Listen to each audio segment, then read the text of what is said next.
नमस्कार दोस्तों, आप जुड़ चुके वॉइस ऑफ एमपी से और मैं हूं अब्दुल अली ईरानी।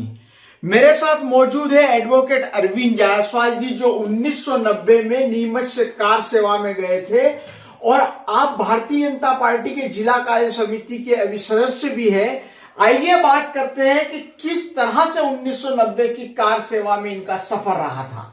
जय जय सिया राम। हम जैसे ही आंदोलन से जुड़े, वो आंदोलन राम जन्मभूमि मुक्ति आंदोलन के रूप में जाना जाता है और उसके लिए यहाँ से राम सेवकों की जो एक टोली निकली थी, वो 23 अक्टूबर के दिन 1990 में रात को हम लोग बारादरी में इकट्ठे हुए थे और उसके बाद हम यहाँ से पोरवाल बस से माध्यम से भानपुरा गए। भानपुरा में जब हमें पता लगा, तब 24 तारीख लगभग होने वाली थी और उस वक्त हमें पता लगा कि आडवाणी जी की गिरफ्तारी हो चुकी है। लेकिन हम सभी कार सेवकों का मन उस वक्त बिल्कुल भी नहीं डिगा, क्योंकि हम सब लोग राम सेवा के लिए जा रहे थे और हमने मन में संकल्प लिया था कि हम किसी भी स्थिति में उस स्थान पर पहुंचेंगे जहां पर राम जी का होना अनिवार्य रूप से माना गया था और उस भूमि को हम स्पर्श करके आएंगे। हम यहाँ से चले और उसके बाद हम झालावाड़ गए। झालावाड़ से हम सब राम भक्तों की टीम ट्रेन में बैठी और हम सब ने आगरा का टिकट कटाया। उसके बाद जब हम ट्रेन में बैठे थे, उसके बाद हम कोटा गए, रामगंज मंडी गए एवं श्री गंगानगर गंगापुर सिटी के वहां पर जाकर के हमें पता लगा कि राम भक्तों को आगे उत्तर प्रदेश की सीमा में नहीं जाने दिया जाएगा। तब हम लोग उतर करके सभी राम भक्त उतरे और रूपवास एक राजस्थान का गांव है, उसमें सब लोगों ने उतर करके रात को विश्राम किया। उस समय हमारे साथ वर्तमान के जो वित्त मंत्री हैं, माननीय श्री जगदीश जी देवड़ा, जो आज डिप्टी सीएम भी हैं और मेरे सहपाठी भी रहे हैं। वो विश्वविद्यालय के चुनाव के अंदर हुए, जब चुनाव लड़ने गए थे यशपाल सिंह सिसोदिया और जगदीश जी देवड़ा, तब मैं उन्हें लेकर के उज्जैन विश्वविद्यालय के अंदर चुनाव के लिए ले गया था और सौभाग्य यह है कि वह आज मध्य प्रदेश के डिप्टी सीएम हैं। वो भी हमारे साथ थे। उनके साथ सुवासरा के अन्य कार्यकर्ता थे, भानपुरा के थे, जावत के थे, मंदसौर के थे, रतलाम के थे। हम सब कार्यकर्ता रुके। रूपवास में हम लोगों ने भोजन किया और उसके बाद हम लोग 3 बजे के करीब रूपवास से आगरा के लिए प्रस्थान किया। लेकिन हमारे को उस वक्त वहां पैदल चलना पड़ा। पटरियों पे पैदल हमने 4-5 किलोमीटर का सफर तय किया। सौभाग्यवश हमारे को वहां पर एक मालगाड़ी जाती हुई दिखी।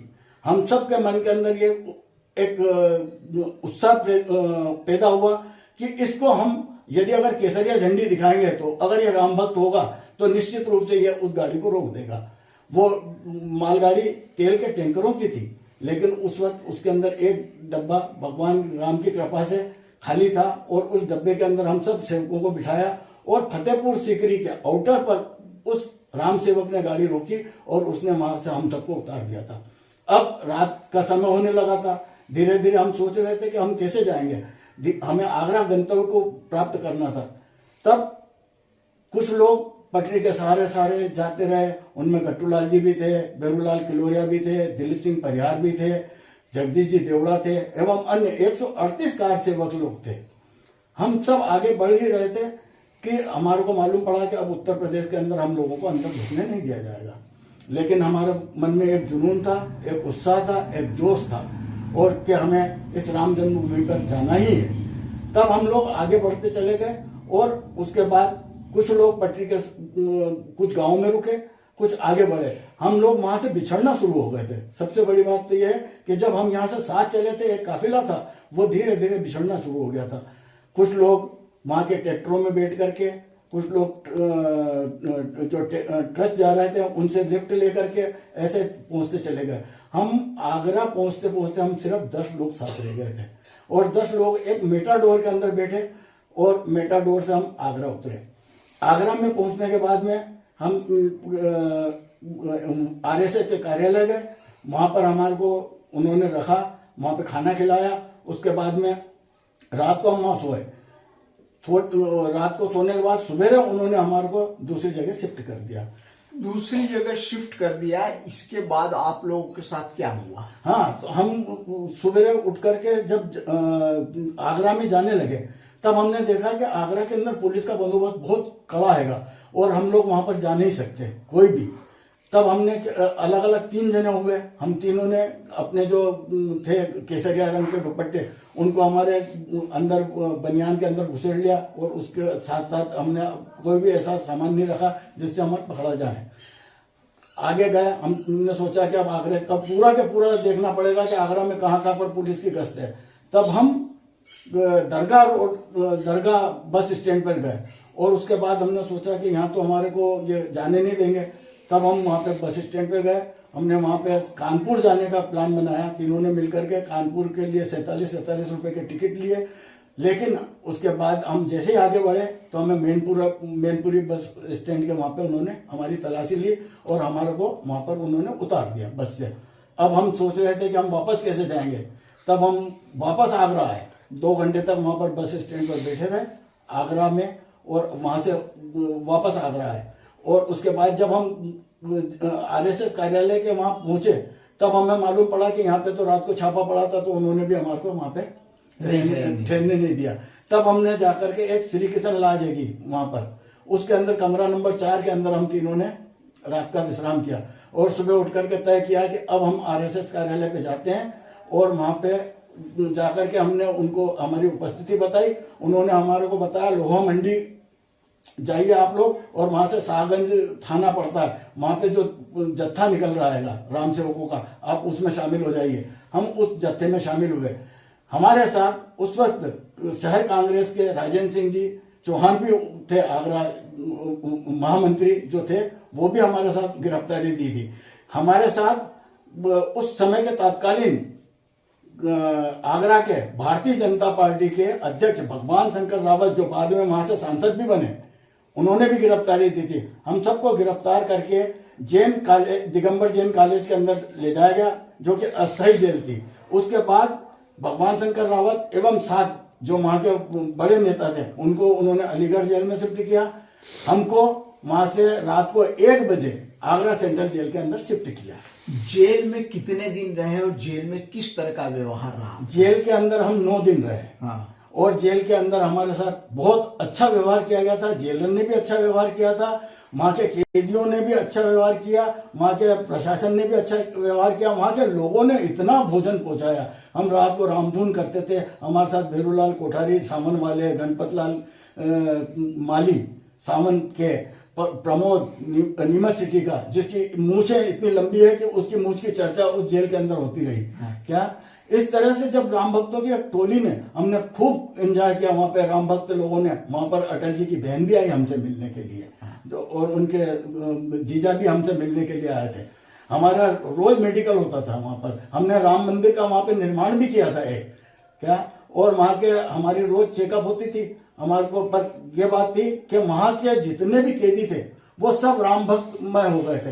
वहां का जेल प्रशासन भी हमारी मदद करता था। मुलायम सरकार थी उस समय पर, आप सड़कों पे भी घूमे, मुलायम सरकार का व्यवहार किस तरह का? हाँ, उस समय पर जो थाना प्रभारी वगैरह होते थे या जो पुलिस वाले थे, उन लोगों का व्यवहार तो बड़ा अच्छा था, लेकिन किन्हीं लोगों ने वहां पर इस तरह से बर्बरता पूर्वक लोगों को पीटा था। जब उसी समय में 2 बच्चे रेणु और पंकज, उनकी भी गिरफ्तारी हुई थी। वो बहुत मासूम थे, लेकिन उनको पुलिस वाले मार रहे थे। जब हमने उनको बात में भर करके ने रखा तो हमें बस में बिठा करके वो जेल ले गए थे। यह बात जरूर है कि पुलिस की तानाशाही उस वक्त इतनी वो थी कि लोग डरते थे, क्या, और यही कारण है कि उस डर के कारण बहुत लोगों ने वहां पर हम लोगों को रोका था कि मत जाओ वहां पर। जायसवाल साहब, आपके खुद के साथ या आपके साथियों के साथ कोई पुलिस का दुर्व्यवहार या कोई ऐसी घटना हुई? हाँ, पुलिस ने डंडे जरूर बरसाए थे हम लोगों पर। हाँ। और समझाइश भी दी डंडे मारते मारते कि आप लोग यहाँ से भाग जाओ, नहीं तो आप लोगों का हश्र बहुत बुरा होगा। और पर हम लोग हटे नहीं, तो उन्होंने हमें बसों में भर दिया था। बसों में बस से वापस आप कहाँ तक पहुंच पाए, कहाँ से रिटर्न? नहीं, उसके बाद में हमारे को जब कॉलेज ले गए थे, जो उन्होंने अस्थायी जेल बनाई थी, उसके बाद उन्होंने रात को 1 बजे के करीब हमारे को सेंट्रल जेल में शिफ्ट किया था। और सेंट्रल जेल में हम 28 तारीख के रात को पहुंच गए थे और उसके बाद वहां पर रहे। और वहीं पे हमारा 9-10 दिन का जो था राम भक्ति का कार्यक्रम वो चलता रहा। समाचार उस वक्त मीडिया इतना प्रबल नहीं था कि वहां से समाचार मिलते, हमारे को अखबारों की कटिंग के माध्यम से ही सब कुछ मालूम पड़ता था कि किस प्रकार का यहाँ का वातावरण है। आपको वहां से वापस आगरा से ही रिटर्न हो जाना पड़ा। हाँ, आगरा से आए, पर हम लोगों ने क्या वहां पर जब 10 दिन रहे तो अब आगे तो जा ही नहीं सकते थे, जब तो हमारे वापस रिटर्न हो गए। हाँ, वापस रिटर्न इसलिए हो गए। अब इतना संघर्ष किया, सारी बातें हुई, 22 तारीख को राम मंदिर की प्राण प्रतिष्ठा होने जा रही है, कैसा महसूस हो रहा है आपको? इस क्षण के लिए ही भगवान ने हमें जीवित रख रखा है, और इस क्षण को जिस आनंद के साथ, उत्साह के साथ हम लोग महसूस कर रहे हैं। हम तो एक मामूली से इंसान हैं, लेकिन हमारे को इस रामकाज के अंदर अगर हमारी थोड़ी भी उपस्थिति हुई है तो हम समझते हैं कि हम वो गिलहरी के मुकाबले के बराबर हैं, जिस गिलहरी ने एक छोटा छोटा सा बालू का रेत लेकर के और जिस तरह से राम सेतु के निर्माण में उसने योगदान दिया था, इसी प्रकार भगवान राम ने हमें बुलाया होगा उनकी सेवा काम के लिए, और हम वहां पर गए। हमारे को वहां से छूटने पर वहां से मैं डिस्चार्ज का लेटर भी लेकर के आया था, और ये लेटर मेरे को वहां के जेल प्रशासन ने दिया था। जो 10 दिन तक मैं वहां पर जेल में रहा तो ये मुक्ति प्रमाण पत्र भी लेकर आया था। ये मुक्ति प्रमाण पत्र बहुत कम लोग लेके आ पाए, क्योंकि किसी को जानकारी नहीं थी। अब आखिरी सवाल है मेरा कि राम मंदिर का भव्य निर्माण हो रहा है, आप इसका श्रेय किसे देते? छोटा सा बताइए। राम मंदिर निर्माण का श्रेय तो समस्त भारतीय जनता जो है हिंदुस्तान की, हिंदू के धर्म को मानने वाले सनातन लोग एवं समस्त हिंदुस्तान की इस जनता को है, जिसने कि राम मंदिर के निर्माण के लिए प्राण से अपनी आहुतियां दी है। किन्हीं लोगों ने बलिदान भी दिया है। अडवाणी जी ने इस रथ यात्रा का प्रारंभ किया था, और इसको जब कोर्ट का निर्णय आने के बाद में जो निर्माण हुआ है, इसमें जो अब आज की तारीख में है, इसको बनवाने का श्रेय तो नरेंद्र मोदी को ही जाता है। तो आप थे अरविंद जायसवाल जी, जिन्होंने बताया कि किस तरह का संघर्ष उन्हें राम मंदिर की कार सेवा के तहत 1990 में करना पड़ा, और उनके साथ जो वर्तमान के डिप्टी सीएम जगदीश देवड़ा भी उस दौरान कार सेवा में शामिल रहे। अब वे प्रसन्नचित है, और उनका कहना है कि सभी राम भक्तों को इसका श्रेय जाता है। वॉइस ऑफ एमपी के लिए मेरे सहयोगी आसिफ अली शाह के साथ अब्दुल अली ईरानी।